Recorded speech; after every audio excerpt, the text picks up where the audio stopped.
Hey everyone, and welcome back to the Alpha Class Review series, and well, it's time for the final video. It is time for the healers. Now, I'm going to be upfront with you here. I think healers might be the best designed, one of the best designed parts of World of Warcraft, right? Most of the healers are pretty damn well put together, and the simple gameplay of just being efficient with your mana, healing people up, maybe squeezing in a bit of damage, helping out your team, I think it actually makes playing a healer, generally speaking, a great experience. But that said, the healers are far from perfect. They play really well with some exceptions, but they're not fully idealized all the time. Each has got one or two little issues, sometimes in how they play, sometimes purely by comparison to others. So today, what we're going to do is go through all of the healers in the Shadowlands Alpha so far. We're going to cover the changes and give you basic opinions and thoughts of what is going on with them, such that after this video, you will know what is the state of the healers in Shadowlands Alpha, and you'll be a bit more ready for making that big decision when the time comes. So that really does mean there's a bunch to get into, and of course, a big thanks to our patrons for making videos like this possible. Like videos like this that take like a week plus of research to put together.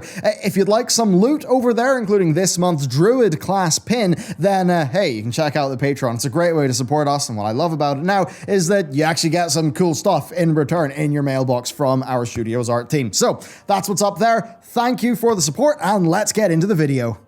First off, let's talk about the Resto Druids. Already a strong and fun spec in BFA, in my opinion, they have a bunch of new utility and some positive changes. So they pick up Stampeding Roar, Cyclone, and Heart of the Wild, on top of already having Ursula's and Rebirth, as well as choosing either Typhoon or Maim via their affinities. That's a lot of tools, right? Like, they've already got loads of tools outside of being good at their role already, so that's pretty strong. They also then get Nature Swiftness, which grants a double strength regrowth. So there you go.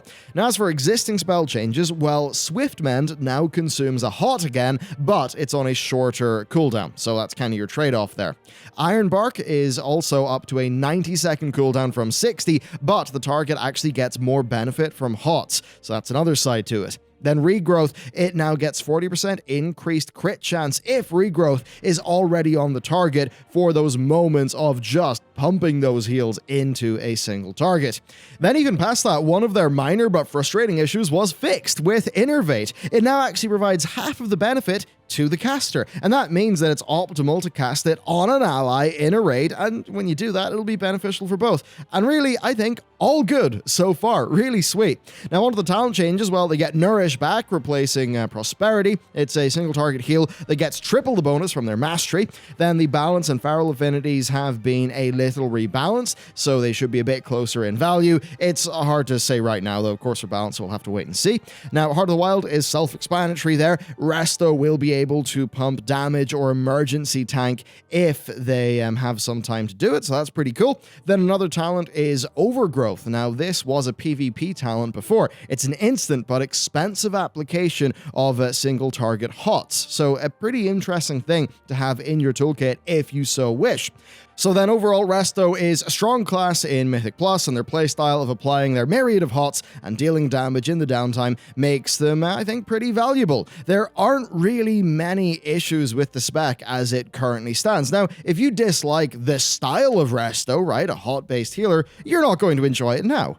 But that's fine. The entire point is that it's a hot-based healer, so its job should be to be the best designed hot-based healer that it can be, and I think they're doing that pretty darn well. The talent tree is pretty well considered, sans Overgrowth not being strong enough to warrant the spot, and photosynthesis being too fun not to take, but really, these are a great healing pick in most scenarios. I think a really, really strong spec. If you want that hot-based healer, then this is the place to go, and it's basically just got more valuable with the additions of Shadowlands. So overall, a pretty darn solid situation.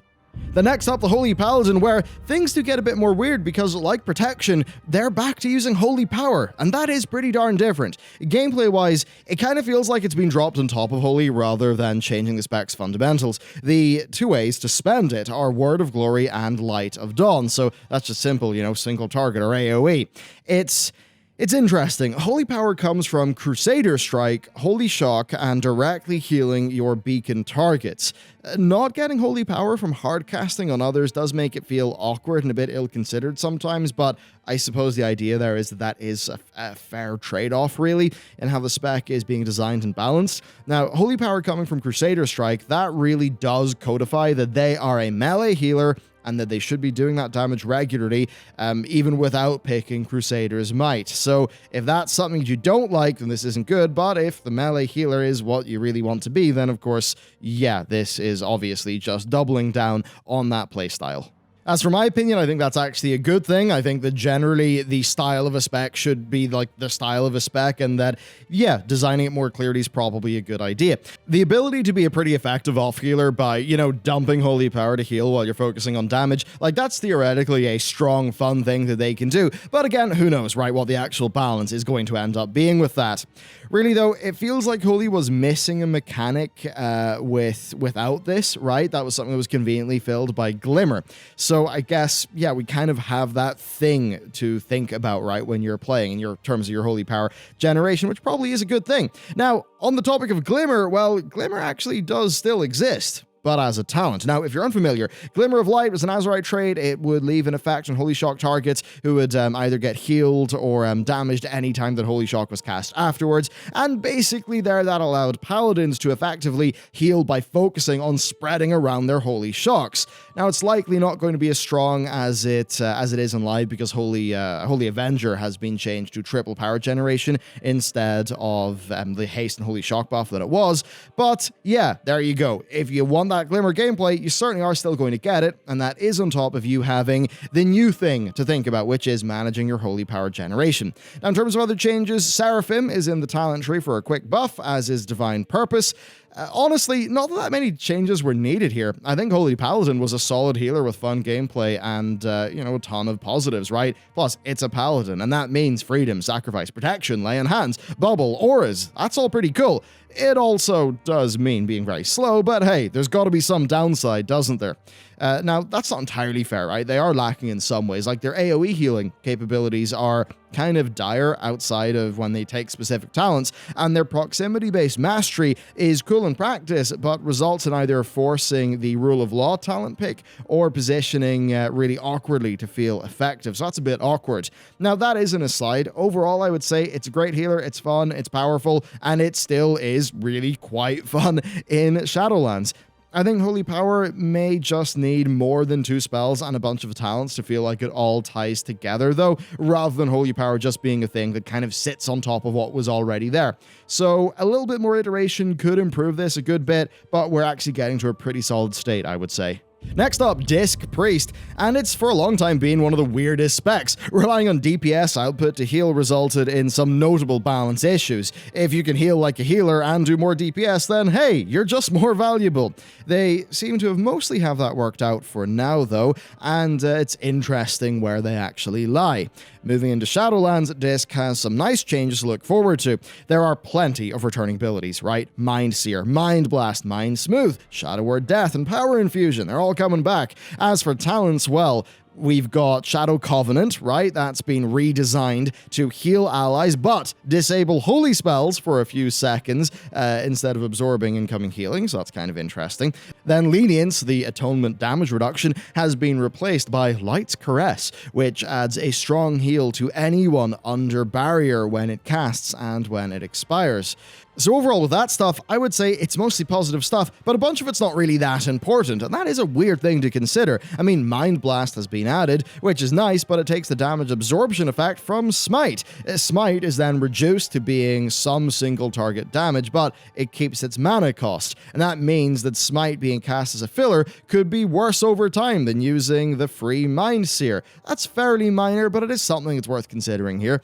Then also, Shadow Word Death's damage explicitly does not trigger atonement healing, which feels kind of counterintuitive, right? Because it's Disc and damage is supposed to be healing. That's kind of the shtick with it. Now, Disc Priests, right, they still largely operate in the same way, okay? They apply atonement to their healing spells. They then blow up some enemies for some healing to come out with a simple but satisfying set of damaging spells. It's really fun, but it's also very punishing, right? If you drop any of those spinning atonement plates, then it can be a lot more stressful and a lot more weak than some of its more simple point and heal competitors, like, say, the Holy Priest.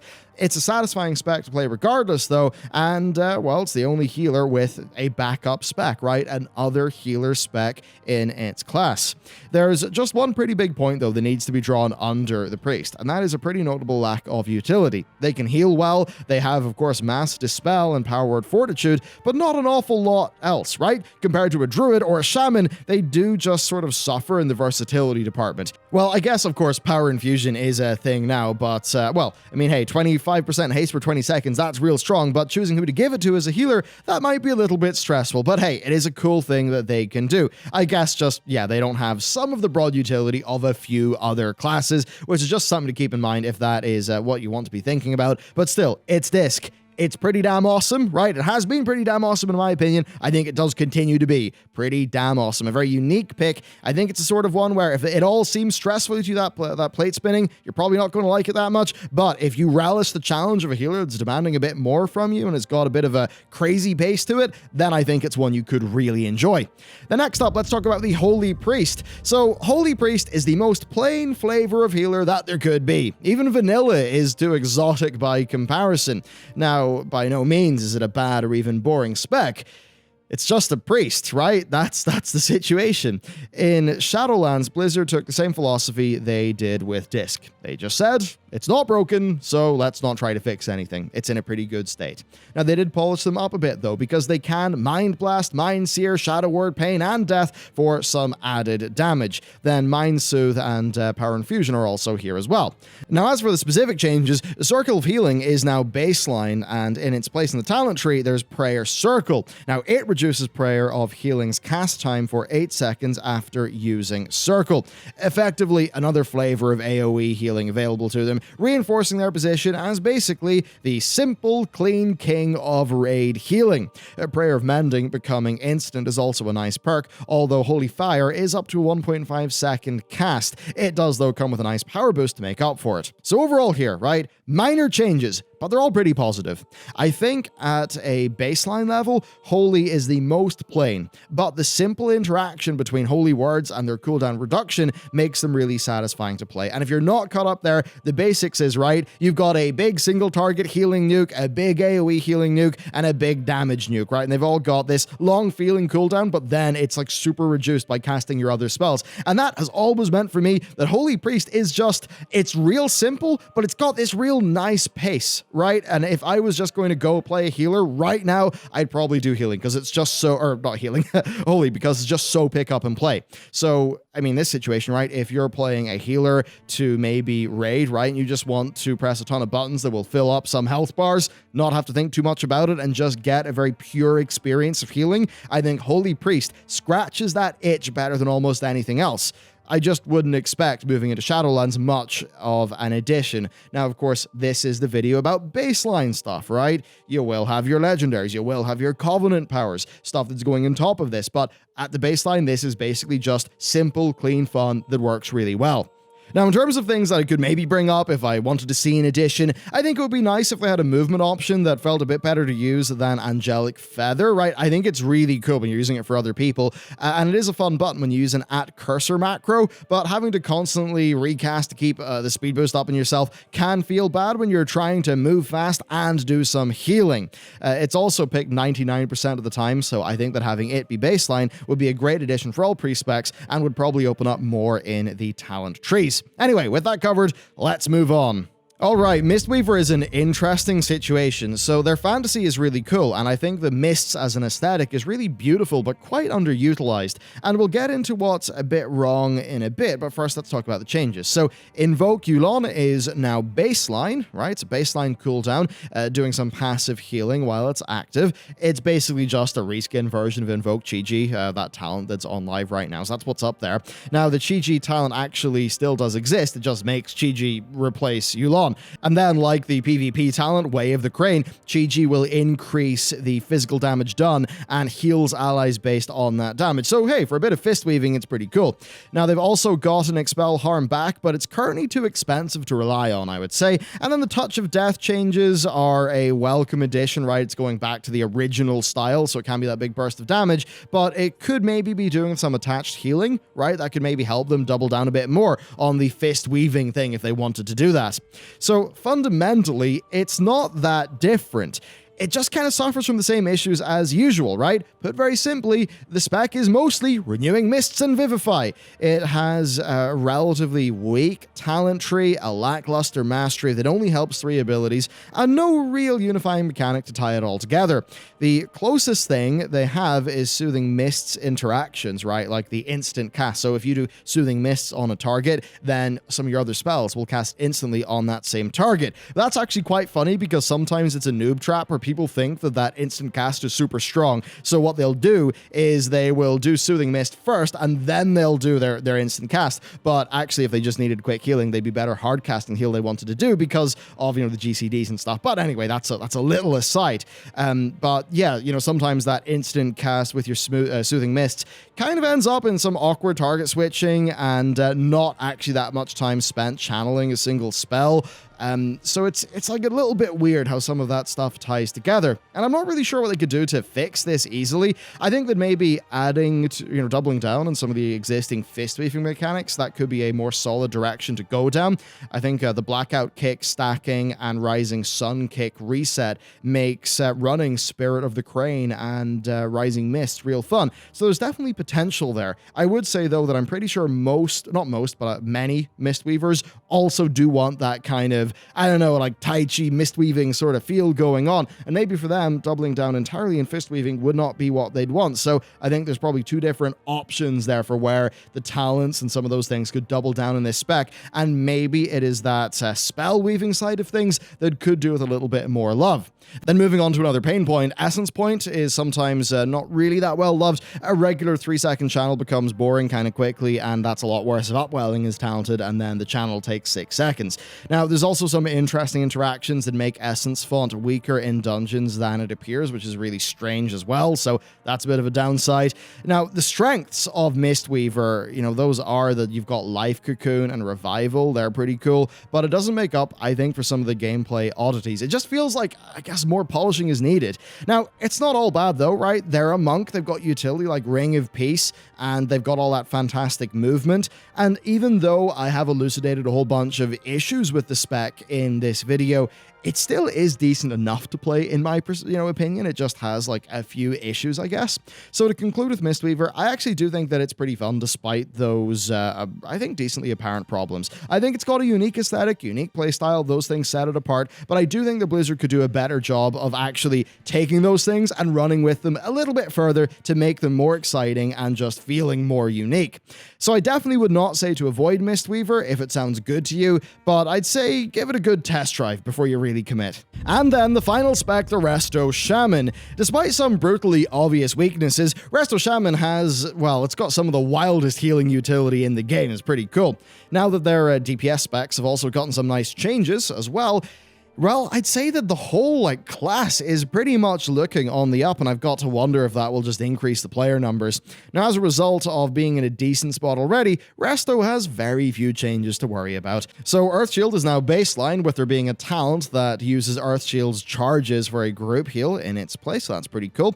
Then Water Shield is back, as is Manatide Totem. Then Riptide actually feels even more like Water Shock, as it lasts 18 seconds up from 15, so that 3 of them can be properly maintained. Really, all positive changes for now. Now, as for the healing utility that I mentioned, I mean, it's just good. Ancestral Protection is fantastic. A group max HP cooldown and a totally free battle res in one talent, I mean, that's pretty amazing in progression. There's then always Spirit Link, and I'm sure we've all seen, Spirit Link and Darkness used together for some just wild results in raids, so that's pretty cool. Now, for their personal utility, of course, Spirit Walker's Grace to cast the move is always welcome. Now that said, they're not always perfect, right? While Surge of Earth and Earth Shield baseline help their tank healing and AoE on demand out a little, they are unique in lacking a dedicated tank external, so that is something to think about. In general, though, I would say they've got a lot of power. They're just not super flexible with it. While other classes have varied and precise tools, I think Shamans just bring this big toolbox full of hammers, and that makes them extremely useful in a raid, but sometimes less so in other scenarios. They also, I think, sadly, have a pretty boring set of core healing tools. Totems are nice for class identity, but they are entirely fire and forget. They're not necessarily boring to play, but I'd say sometimes compared to maybe a Paladin or a Monk, or Disc as an example, they're just not that exciting. Even in their talent tree, which isn't bad, I think there could just be room for a little bit more spice. But that said, they are, they're still Resto Shamans, right? I think what they're strong at is still what they're strong at. There's a lot of people really enjoy that, so there certainly is nothing bad to say here. It's just that, yeah, they do have that kind of interesting niche in how they slot into content. I think that is continuing. So overall, I'd say pretty good. And then one of the hidden benefits, I guess, for the Resto Shamans is that their DPS specs are, I think, going in a far better direction. And that's just going to mean that, if you want to main a Resto Shaman, you'll have more options and you'll generally be feeling a bit better about your class choice, as well as, say, your spec choice. So to wrap it up here, to be honest with you, I think you're basically good with anything here. Blizzard actually do a great job with healers, in my opinion. Resto Druid is probably going to be one of the really good safe picks out there, no matter what the content is, if you like hot-styled healing. Now, as far as gameplay is concerned, I mean, every spec does feel like it's worth maining, like it's got its own thing. Now, we have outlined some of the issues that some of them face here, so there is room for improvement, but I think healing is actually where WoW is the most consistent in design success. Stuff just generally works out pretty well, I would say. Now, there is one last thing to say in healing. It would be significantly better if the game did not require a page full of macros or elaborate add-on setups to make mouse over targeting the norm. Healing is atrocious without at least mouse over macros. Having to click first and then press a button, that should not be the default behavior. It was acceptable in 2004, but 16 years on, mouse over functionality should either be default or should be easier to set up in the game. And it's not just mouse over either. There's other things. There are help/harm macros that change the spell being cast based on the target.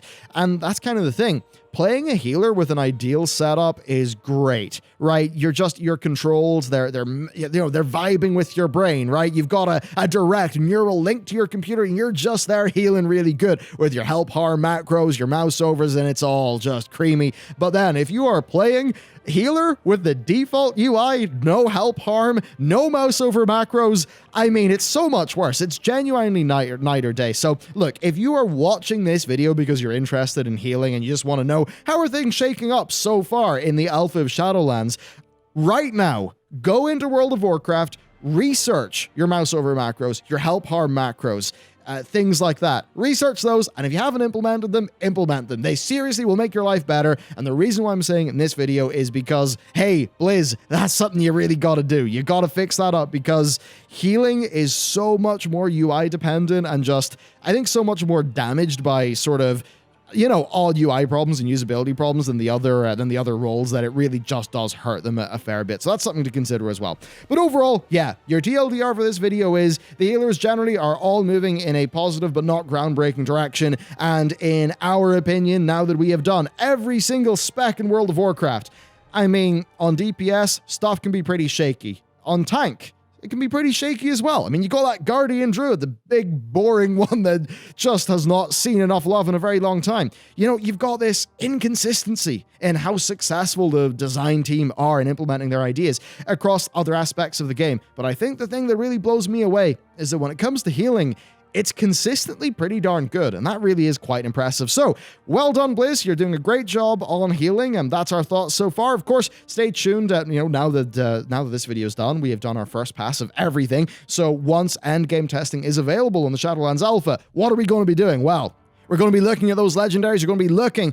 at those soulbinds and all those other Shadowlands things, those covenant abilities, and that is the series that will really give you an idea of how these classes are actually going to be playing in the end game scenario. Of course, thus far, it was about baseline health of the specs. So there you go. Hope you enjoyed this video. If you want to check out the tank video or the DPS one, they'll be in the playlist. Thank you for watching, and I will see you next time.